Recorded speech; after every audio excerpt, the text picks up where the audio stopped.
Thanks for watching ABC 7 News. Serious allegations tonight against an area animal shelter that's supposed to care for hundreds of animals without homes. Suzanne Kennedy is in our newsroom with a look at who's making these abuse allegations. Suzanne?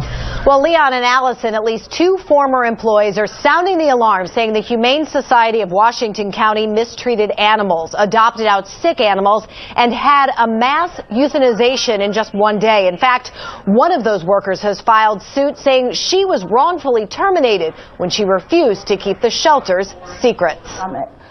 Here you see travel carriers stacked on top of each other, multiple cats in one carrier. Amanda Serber is showing evidence of what she believes is cruelty to animals at the hands of those who are supposed to protect them. Sit. For 2.5 years, Serber was an animal care technician at the Humane Society of Washington County in Hagerstown. She says new management that came on board last January was fixated on making the facility a no-kill shelter. The results? There were too many cats, many of them sick. The overcrowding, the best way to describe it, it looked like a concentration camp. The way they were stacked on top of each other, we would have 5, 6 cats in one cage. Former volunteer Andrea Carroll witnessed the same conditions. 40 cats would be coming in every day. We would nowhere to put them. They're sick.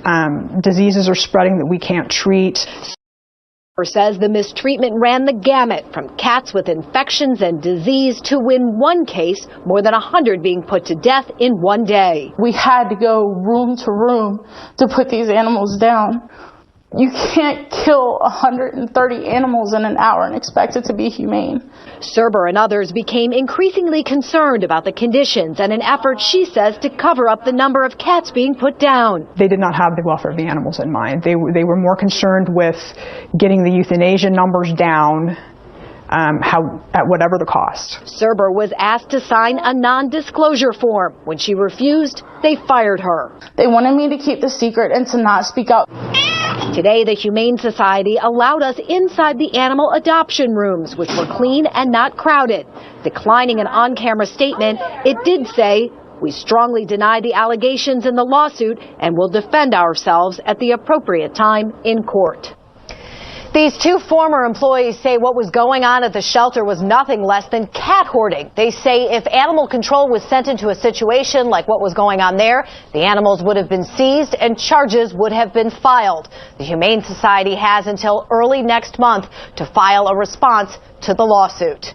In the newsroom, Suzanne Kennedy, ABC 7 News. Thank you, Suzanne.